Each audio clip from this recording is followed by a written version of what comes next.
Bom dia, pessoal. Bom dia, professor Jorge. Eu vou começar a apresentação do meu vídeo, essa videoaula, onde eu vou estar falando um pouco sobre a mecânica quântica, os seus postulados, só que eu vou tentar uma linguagem um pouco mais acessível para o ensino médio. Como que eu estou pensando em fazer isso? Pensando não, como que eu vou apresentar para vocês. Eu vou falar um pouco sobre os postulados, mas as definições, os conceitos, não entrando na matemática avançada, né? E vou dar algum exemplo de como que ela é aplicada, ou como que os cientistas, os físicos chegaram na questão de falar, a mecânica quântica, ela atua, ela prova através de tal cálculo, de tal postulado, alguma das suas teorias ou assim por diante, né? Eu vou usar então a demonstração do gato de Schrödinger. Eu vou estar falando sobre o átomo de Bohr para o átomo de hidrogênio, né? Como que eles chegaram às hipóteses das probabilidades, onde encontrar esse elétron e assim por diante. Então, como a mecânica quântica é uma parte da física assim bastante complexa, se pensa que ela surgiu inicialmente, assim, tipo, 20 anos para cá. E não é, até quase 200 anos já de estudo, desde 1930, por aí já se começou a levantar essas questões mais problemáticas a respeito de alguns fenômenos da física que não tinham ainda explicações matemáticas, não tinham explicações que a física clássica alcançasse. Então, aí começa todo um estudo. Mas daí se pergunta, mas por que hoje então não se fala sobre a mecânica quântica no ensino médio, não se fala tanto nela a partir do ensino fundamental e assim por diante? Creio eu que pela simples questão da complexidade da matemática envolvida nesses processos ou nesses fenômenos onde estão relacionados com a física da mecânica quântica, né? Com uma matemática um pouco mais avançada, presumo eu que acaba ficando um pouco de lado. Quem sabe se essa matemática viesse junto com o estudo da mecânica quântica, da física moderna, física contemporânea, comitantemente a matemática e a física, quem sabe o ensino médio poderia estar mais preparado para essa complexidade aí da mecânica quântica. Bom,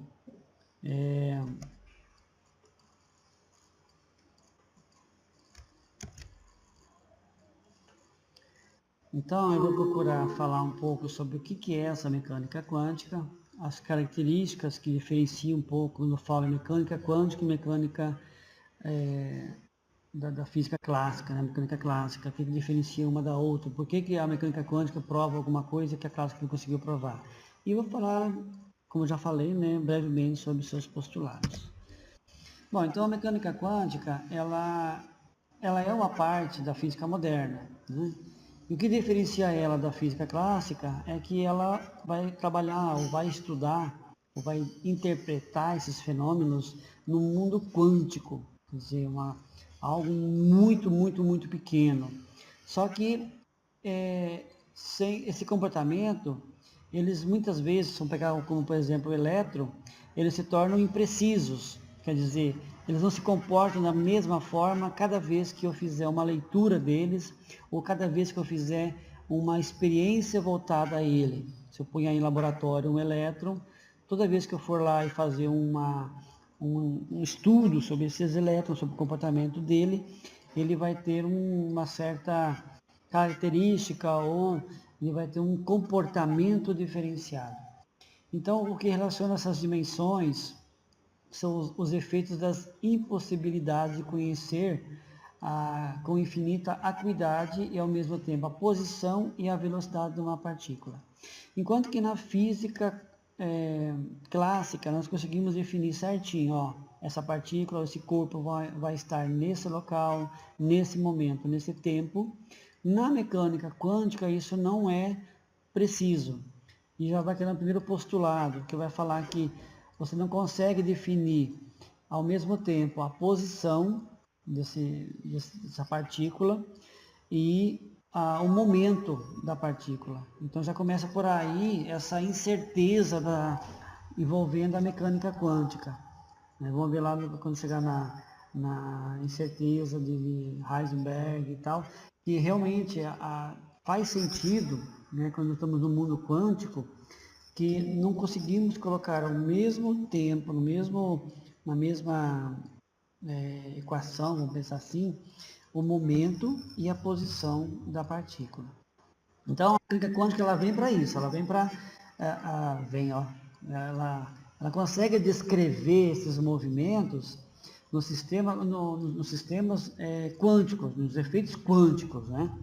Então, ela leva muito em consideração essa questão, o princípio básico da mecânica quântica é isso, é levar em consideração esse mundo quântico. Como, por exemplo, eu vou falar sobre a onda, a dualidade, né, a onda-partícula, como que ela se comporta em um mundo quântico, como que ela se comporta na física clássica, né? Então, como eu falei, eu vou estar falando depois um pouco sobre os postulados, mas o que é um postulado, então? Então, um postulado é uma sentença que não é provada ou demonstrada. Por isso ela se torna óbvia, quer dizer, ela se torna um consenso inicial para aceitar uma teoria. É como se fosse a pré-teoria, né? Então, a partir desse postulado, ponto inicial, é que se consegue chegar e comprovar as teorias, né? Uma proposição que, apesar de não ser evidente, ela é considerada verdadeira e sem discussão.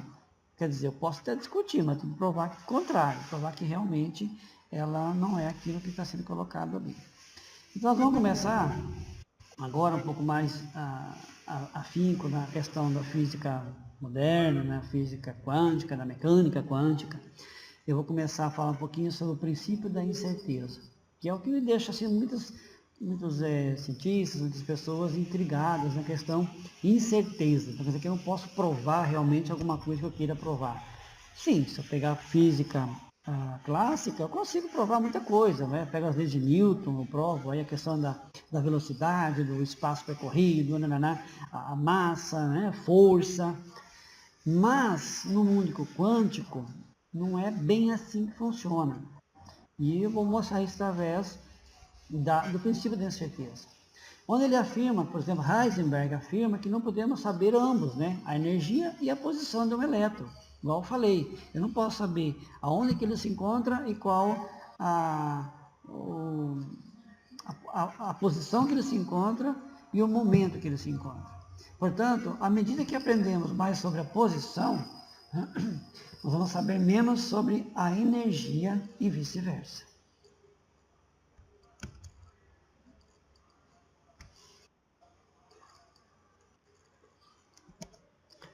Então, o modelo da mecânica quântica do átomo. Bom, Louis de Broglie propôs que todas as partículas poderiam ser tratadas como ondas, com comportamento de onda, né? Então, lambda igual a H no caso a constante de Planck, sobre a massa dessa partícula, desse corpo, vezes a sua velocidade. Então, essa aqui é a equação que nós vemos aí no ensino médio, né? A questão do comprimento de onda, lambda e assim por diante. Ok, até aqui tranquilo. Mas quando eu jogo isso aqui na constante de Planck, eu já estou trabalhando agora com quântico, já estou no mundo quântico.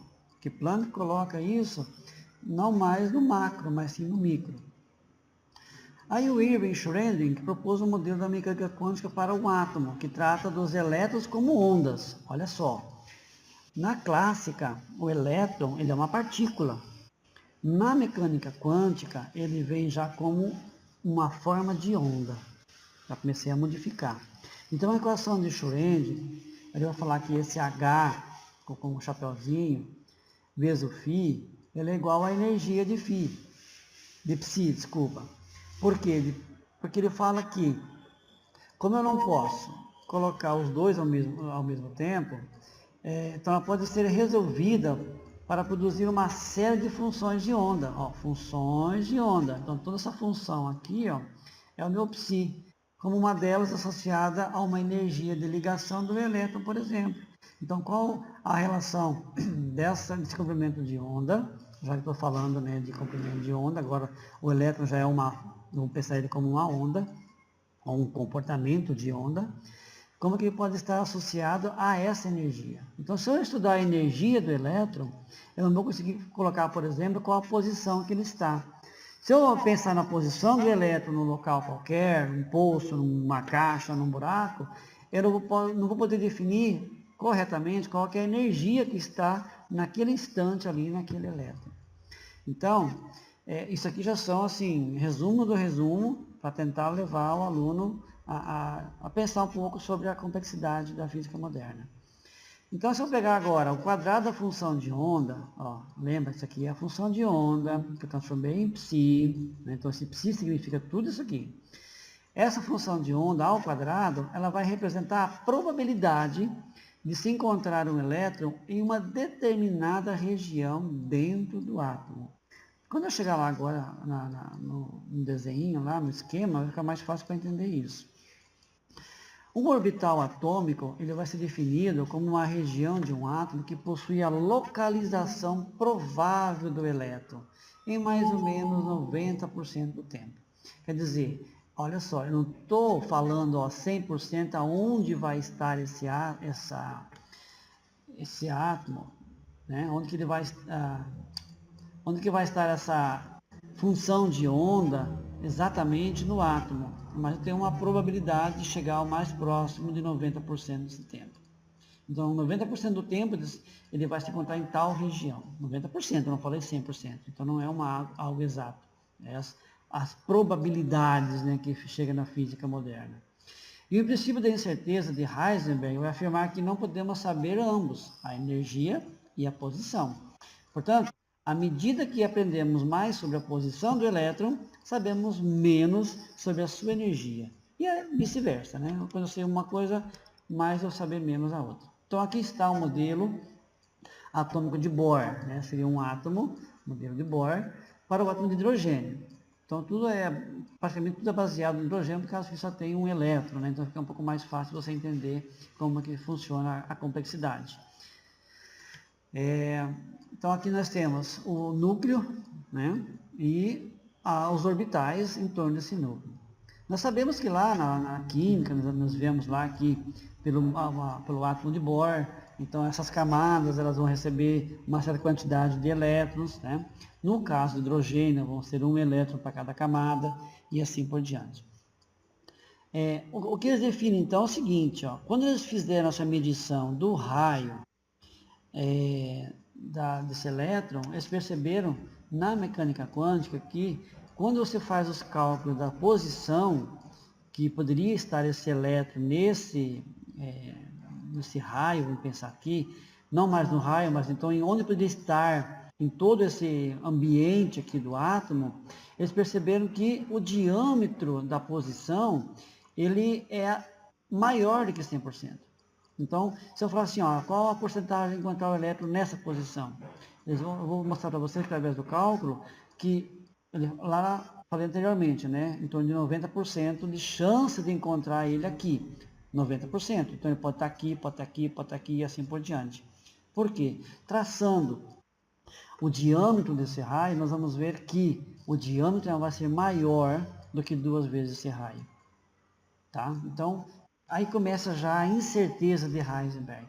Então vamos pegar, por exemplo, aqui. Eu tenho uma partícula com uma massa m, uma partícula qualquer, né? Uma partícula. Essa partícula vai estar em movimento ou não, vai estar aí com uma massa e uma certa velocidade, nesse sentido de direção. Ok? Então, ó, uma massa e velocidade é a posição dessa partícula.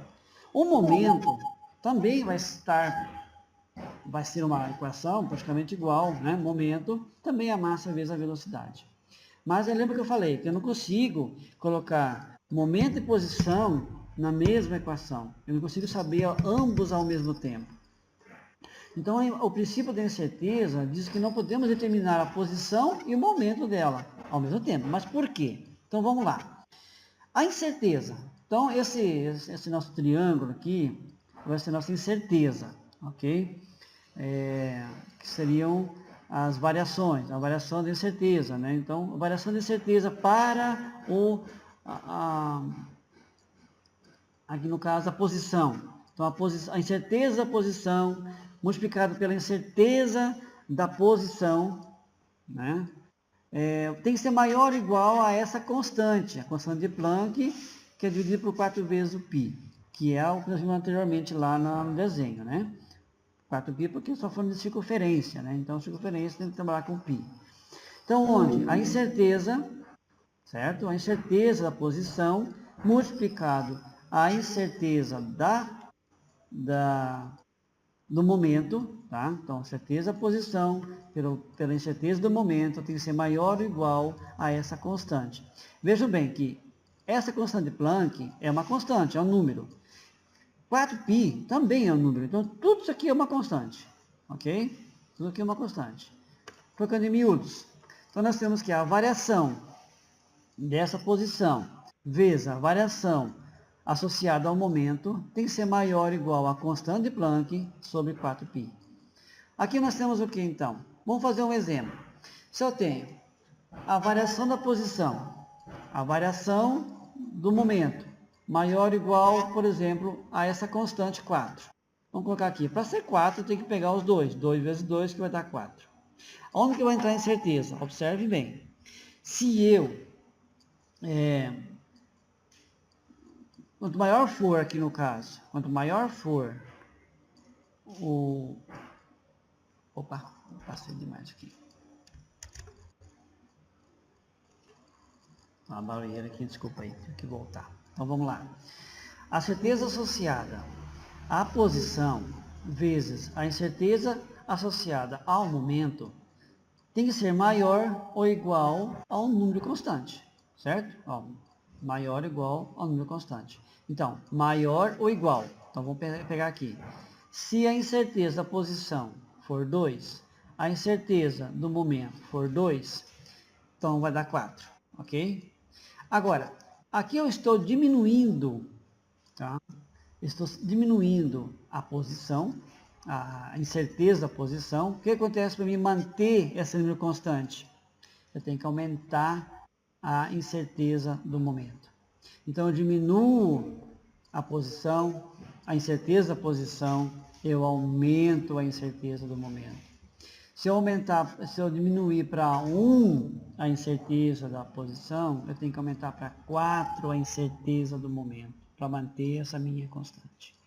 Se eu diminuir para 0,5, metade ainda da incerteza da posição, eu estou diminuindo mais ainda, eu estou aumentando mais ainda, em 8 vezes, ó, o momento para que isso permaneça constante. Então, isso é sempre uma incerteza, ó, eles são iguais por um certo momento. Mas quando eu começo a colocar, aumentar ou diminuir a incerteza da posição, eu tenho que aumentar ou diminuir a incerteza do momento. Então, são inversamente proporcionais. A incerteza do momento dessa partícula, ou seja, se um valor aumenta, o outro precisa diminuir, ok? Então, à medida que a incerteza da posição está diminuindo, está diminuindo a incerteza da posição, a incerteza associada ao momento está aumentando cada vez mais. Por isso, não conseguimos determinar a posição da partícula e o momento ao mesmo tempo. Porque se eu mexo com um, o outro vai se comportar inversamente. Se eu diminuo um, o outro aumenta. Quanto mais precisamente você souber a respeito da posição, menos precisamente você vai saber a respeito do momento da partícula. E isso é o que nós vamos chamar do princípio da incerteza.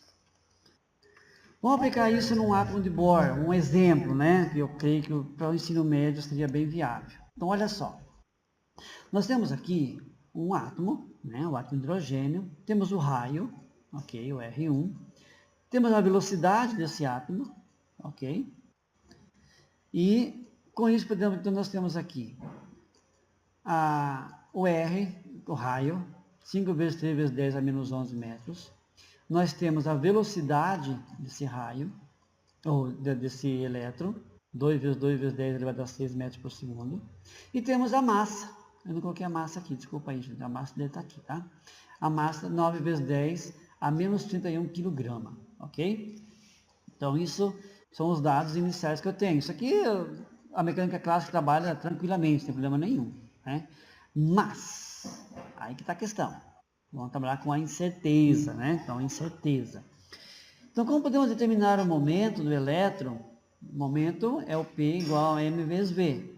Podemos determinar a incerteza desse elétron e como o momento depende da velocidade, a essa velocidade, tem uma incerteza de 10%. Vamos colocar uma incerteza de 10%, onde que eu posso encontrar? Olha só, eu diminuí a incerteza para 10%, certo? Então, onde que eu posso encontrar a posição desse elétron na questão de 10%? Então, nós temos aqui que a variação, que a incerteza da posição vezes a incerteza do momento é essa constante de Planck sobre 4 vezes π. O que eu quero determinar é o seguinte, se eu tenho no caso aqui, continuando então, pessoal, eu não tinha colocado lá a equação, mas nós sabemos que a incerteza do momento, ela é igual a massa vezes a velocidade. E nós vimos que nós temos esses dois lá, as informações do átomo, né? Temos a massa desse elétron, temos a velocidade desse elétron e temos agora a incerteza, que eu falei que é de 10% de achar esse elétron em algum local aí desse orbital. Então, 10%, se eu passar isso para número decimal, eu vou ter 0,1, porque eu pego o 10 e divido por 100, eu vou ter 0,1. Fazendo esse cálculo aqui, eu vou ter um valor de 2 vezes 10, desculpa aí, gente, 2 vezes 10 elevado a menos 25 quilograma, que é massa vezes velocidade, então 25 quilograma por segundo, certo? Por segundo. Agora voltando lá então, na minha explicação. Então nós tínhamos aqui, olha só, estão arrancando banana tudo, né? Ainda bem que vocês estão conhecendo. Então nós temos aqui, ó. Agora, então a minha incerteza da posição é aquele valor que eu localizei lá, certo? Se eu tenho a incerteza da posição, e ela tem que ser maior ou igual a constante de Planck, 6,6 vezes 6,626 vezes 10 a menos 34 sobre 4π, fazendo essa conta aqui, dividindo ambos, né, por o mesmo valor, dividindo ambos por esse valor aqui, vai me dar esse valor aqui. Então, a incerteza da posição é 2,6 vezes 10 a menos 10 metros. Isso é a incerteza de eu localizar, tá, esse elétron em algum local botando aqui, ó, de localizar esse elétron, aonde que eu posso encontrar esse elétron, né, em qual posição que ele vai estar. Lembrando, se eu calcular a posição, se eu determinar a posição corretamente, eu não vou estar determinando corretamente o momento. Ali nós vimos que nós temos o resultado para os dois, né? Nós temos o resultado agora da incerteza da posição e temos o resultado da incerteza a incerteza do momento, nós achamos, e vamos achar a incerteza da posição.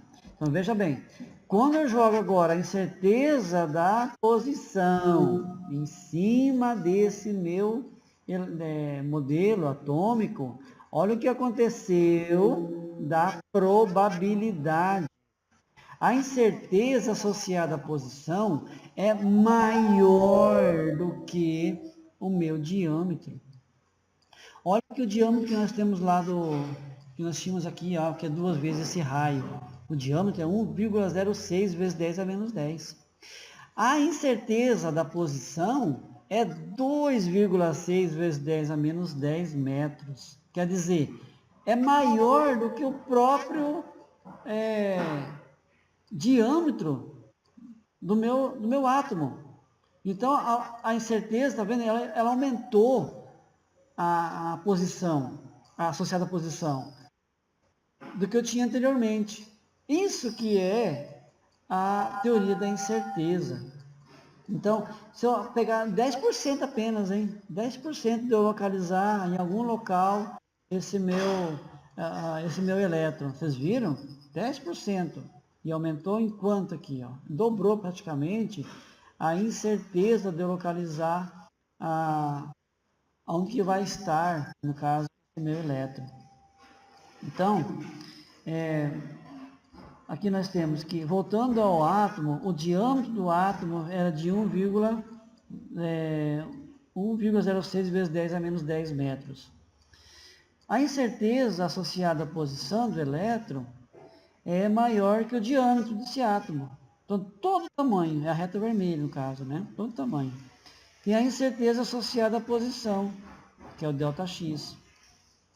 Então, como podemos afirmar com certeza que o diâmetro desse átomo corresponde a 2π, no caso seria 1,06 vezes 10 a menos 10 metros, se a incerteza associada ao elétron é maior.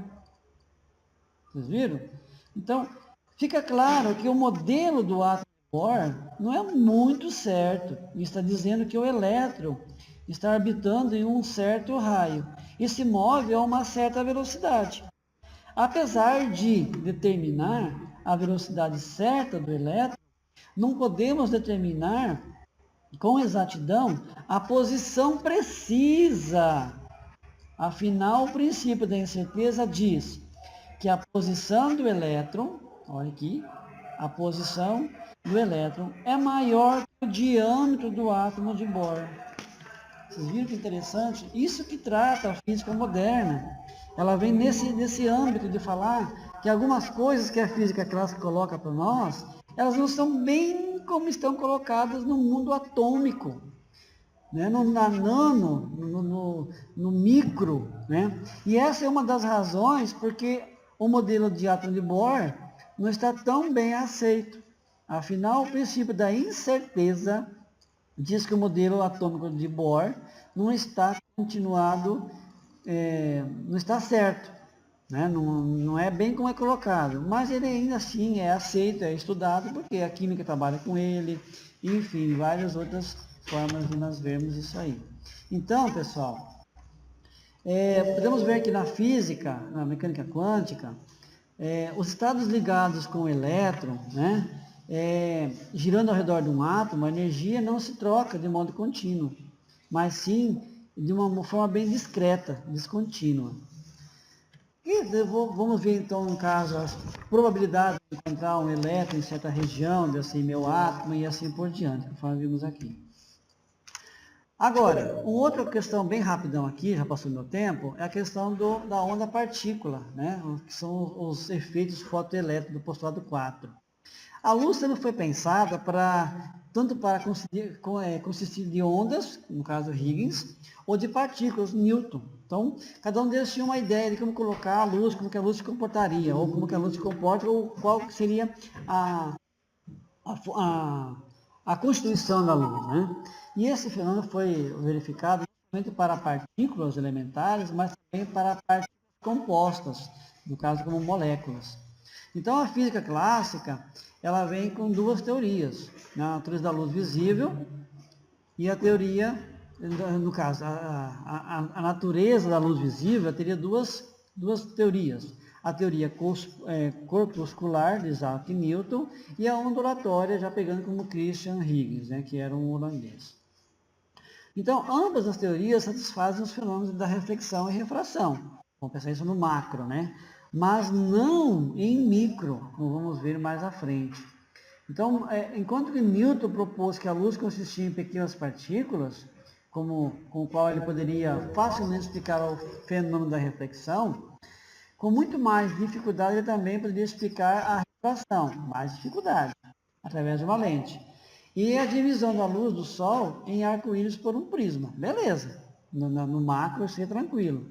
Mas, em 78, puseram em xeque a teoria do físico inglês, já que essas descobertas não possuíam explicações caso a luz fosse considerada um feixe de partículas. E aí, no exemplo da dupla fenda, nós podemos ver o seguinte, ó. Quando nós jogamos essas bolinhas, vamos pensar no macro agora ainda, tá? Física clássica. Jogando bolinhas em uma fenda, ele vai dar no anteparo essa característica, né? Uma só, vou jogando várias bolinhas, algumas não vão passar pela fenda, né? Vão refletir, mas as que passar no anteparo vão dar essa configuração, né? Nesse anteparo. Então, no caso, ó, partículas, uma única fenda, vai dar esse padrão no anteparo. Se eu fizer com duas, ainda estou pensando em partículas. Se eu fizer com duas, aí doutor quanto, né? Fizer com duas, eu vou ter a mesma forma da anterior. Em vez de uma, eu vou ter duas. Mas no mundo quântico, se eu pegar a luz, por exemplo, como uma onda, no mundo macro, ainda ela vai se comportar da mesma forma. Ela vai ter bem mais contato da onda nessa região do anteparo, né? Igual aqui, por exemplo, ó. Ela pode ir para outros locais também, uma ou outra vão, mas a maioria fica localizada nessa região aqui do anteparo, né? Também com uma fenda. A luz com duas fendas, olha o que vai acontecer com ela. Opa! Ó, com uma fenda, a maioria fica nessa região do anteparo. Com duas fendas, ela vai se espalhando, criando isso aqui, um padrão de interferência, que é uma outra questão bem complexa para explicar, que vai mais ou menos só o básico dela, umas 2 horas, que não cabe nesse vídeo. Mas eu quero falar sobre isso. Então, ó, a luz agora como laser, luz monocromática, na dupla fenda, olha o comportamento dela. Tá? Se eu pegar o mesmo elétron e jogar ele na quântica, no quantum, no micro, ele vai ter o mesmo comportamento. O que vai diferenciar? O observador. O observador. Quer dizer, só de observar como que ela vai se comportar, ela vai ter uma outra característica, né? Dá para depois ter mais detalhes aí na questão da dupla fenda. Eu queria só mostrar assim como que se comporta em questão de micro. A onda, tanto a luz quanto a partícula, vão ter o mesmo comportamento na quântica. Nós vamos se comportar ora como onda e ora como partícula. Tá? Então aqui são as probabilidades de onde que eu vou poder encontrar essa partícula, né, no decorrer do tempo, que vai estar lá no quarto postulado, que dá para ver com mais detalhes depois. Ok? Uma outra questão também que deixa o povo intrigado é o gato de Schrödinger, né, onde ele pode estar vivo e morto ao mesmo tempo, que é uma coisa de louco, né? Você pensar, como pode assim? Ele pode estar de um jeito ou de outro. Aqui nós temos uma substância radioativa, que conforme ela vai sendo liberada, ela vai acionar esse medidor Geiser e esse martelo vai quebrar esse veneno. Então, se o gato conseguir fazer essa manobra, ele poderá estar morto. Se a substância decai e o gato morre, né, é uma possibilidade. Ou dela não acontecer.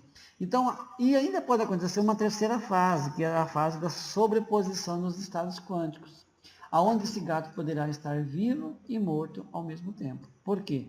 Ele vai estar vivo se não quebrar a questão do fato de veneno, e ele vai estar morto se quebrar. Como é que eu vou saber disso? Só se eu abrir a caixa. Aí tem toda uma questão matemática por trás disso, que eu vai estar falando desse mundo quântico, né? Pelas observações. Mas não vai caber aqui agora. Então, resumindo, enquanto que a mecânica clássica existe em objetos em um lugar específico, em um momento específico, na quântica, em vez de existir esse momento, esse lugar, há uma névoa de probabilidades que pode estar existindo. Então, ele tem uma certa probabilidade de estar num ponto, outra possibilidade de estar em outro ponto, um ponto A, um ponto B e assim por diante. A mecânica quântica ela desenvolve ao longo de muitas décadas um conjunto de explicações matemáticas, que é o que vem complicando um pouco mais a questão de você ensinar ou de apresentar esses modelos matemáticos que são bem avançados. Enquanto que a elaboração da relatividade se deve inicialmente a Einstein, na mecânica quântica foi desenvolvida em etapas sucessivas, então são vários, né, físicos envolvidos, Planck, Einstein, Bohr, Broglie, Heisenberg, Schrödinger, Bohr, Newman, Pauli, Dirac e assim por diante. Então, vamos definir o seguinte: as partículas são ondas e vice-versa. e as ondas são partículas, que é o princípio da dualidade, onda-partícula. Tudo que podemos saber são probabilidades na quântica, quer dizer, prever os resultados de uma experiência. A única coisa que pode prever é a probabilidade de detectar um dos possíveis resultados. E a medição determina a realidade. Então, o experimento com uma fenda dupla confirma essa indeterminação. Indeterminação, vocês viram lá, que a partícula pode se comportar como onda ou como apenas uma partícula. E as correlações quânticas não são locais. Uma das consequências mais estranhas e mais importantes dessa física é a ideia do emaranhamento quântico. Então, quando duas partículas quânticas interagem, seus estados irão depender um do outro, independente de quão distante elas estejam. Então, a física quântica é real, ela realmente existe. Aonde? Ela está ao redor de tudo que nós vimos. O brilho vermelho do metal, por exemplo, a lâmpada incandescente do neon, o Sol em si, pelo tunelamento da questão do efeito quântico,